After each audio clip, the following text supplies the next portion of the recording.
2010. I got a job. I going to the United Kingdom. I got a job. I passed the interview. And now I have to go. I needed a couple of things. I had to tell my landlady I'm leaving, and nobody else knew I'm leaving the country. I didn't tell to my family members or friends. Nobody knew what I was planning to do. And anyway, this happened so quick. I just got a new job, but I had to find my way to get there. So I decided to buy a GPS. I never used a GPS before. I always use the big map. You know the big map? The map like as big as a bed sheet. Huge. And when you want to go from here to there, you had to follow the map while you were driving. This is how I lived, and that was for me normal. But now I wanted to be smart.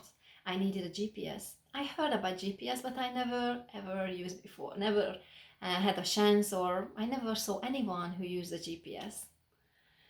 So I arrived to the station. I finally got on a bus and went to Skegness. I got off the bus and I was thinking, okay, I don't call the agency or the agent.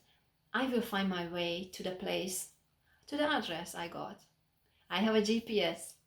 So I find my GPS in my luggage, nice, cute, small, easy to carry. I typed the address in. I didn't know how to use it, but I figured it out. I set up for Hungarian. Straightforward, right? No. So I typed the address in and I was thinking, okay, which way to go? I was thinking, okay, there are three roads, so one of them will be my first road, so just face that way. So I hold my GPS, turn that way, and the screen turned back to the other direction. I didn't get it. I turned it back and said, okay, so where am I? Where am I? I am here, but I couldn't figure it out because I couldn't really see the streets or anything on this GPS. There was a strange screen there that when I turned, that turned to the other direction.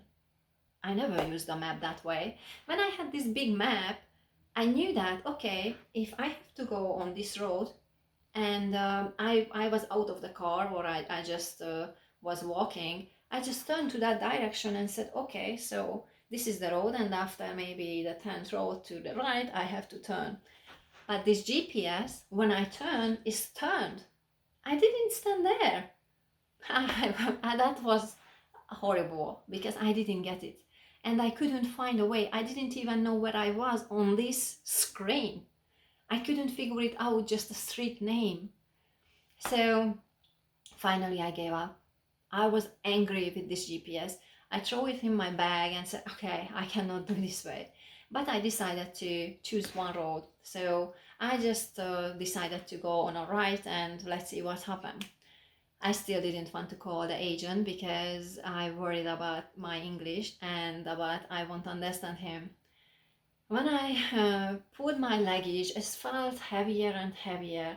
I was already exhausted from this long trip with a flight, and after this long, I don't know how many hours, maybe 6 hours of bus ride, and now I am there, and this GPS just, like my battery is like my own battery inside me. I felt like it's draining. I didn't feel so strong, and I was thinking, oh, have to go, and keep going. And I kept my focus on the goal. I have to find this place. I'm here, and I won't go back to Hungary. Is no way. I have to find my way. So I pulled my luggage, and at the end of the road, when I didn't know where to go, there was only left or right. I find a taxi driver, and I couldn't really speak, but I showed the address to him, and he was really nice. He tried to talk to me with hands and legs and show me the way. So he showed me to the left. Well, it was simple enough. So I started walking that way. And finally, when I saw like almost end of that road, I find two people, and I show the address to them. And thank to God, they knew this address. They knew where the Sunningdale Drive was. So finally I arrived to this place, and that was a surprise for me because that was like a guest house. I said, guest house, I have to be here. I ring the bell, waiting, excited, I'm here.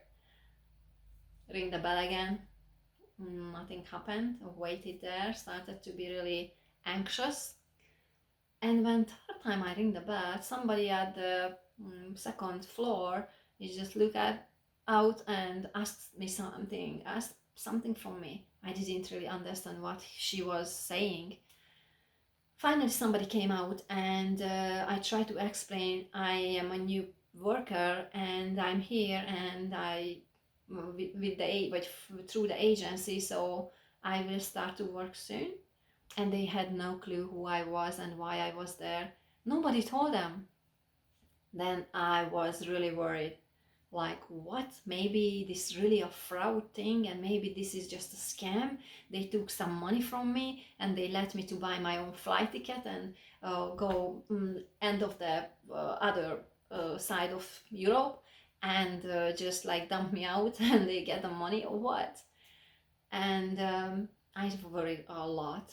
So I decided to call the agent and try to explain to him what I was, and finally he arrived. I had to wait a long time, but finally he arrived. So he explained to the lady who supervised the whole house, I'm here because I will work, and they hired me. That was a surprise for them. They didn't know, and they showed me my room.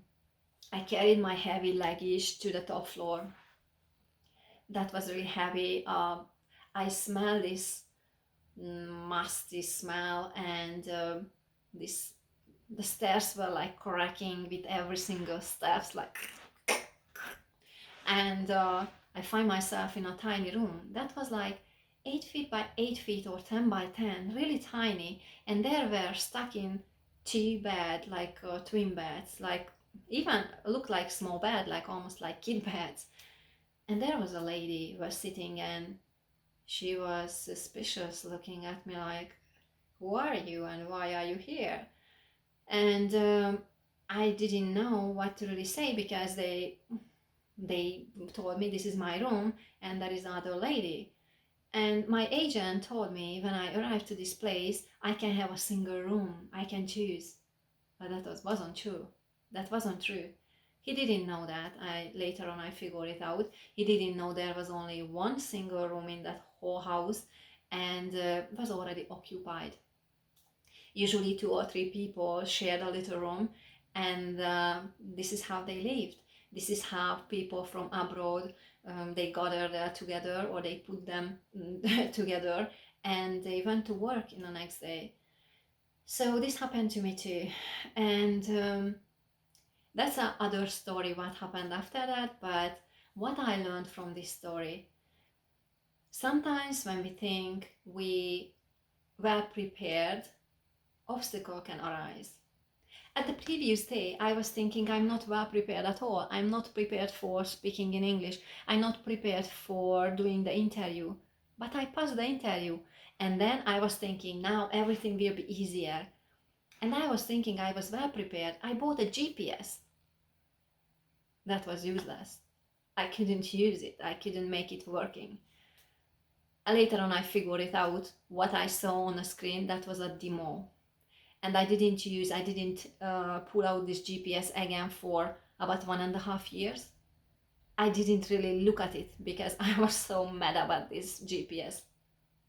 And one of my colleagues showed me, oh, that's just a demo, and you have to change the settings and blah, blah, blah. And look at now, it's working. But what I learned, obstacles arise every time, unexpectedly. Of course, if we can expect like, oh, there will be an obstacle, then we just go straight away to the other direction. We don't need to go to the obstacle because we already know how to go to other way around. But when your GPS doesn't work and the GPS doesn't show you how to go around, you have to figure it out. Sometimes we have to use our brain or our gut feelings to really go and reach our goals. I had to focus on my goal. I had to focus on what I want to do. I really knew I didn't want to go back to Hungary, so I knew I have to figure it out. I was scared, especially when I figured it out. They had no clue who I was. I was thinking they were lying to me, but I already had a plan to stay there. Doesn't matter what, I have to stay, even if it's not Skegness, but I have to stay in a United Kingdom. And this is my message also to everyone. When obstacles arise, you have to be ready. You have to be ready to stand up for yourself and don't turn back. Because what is behind you, that's a past. If you have a big goal and you still hold on a past, you cannot go forward because this past will pull you back all the time. So just leave the past behind and focus on your journey. This is my message today, and see you in the next video. Bye everyone.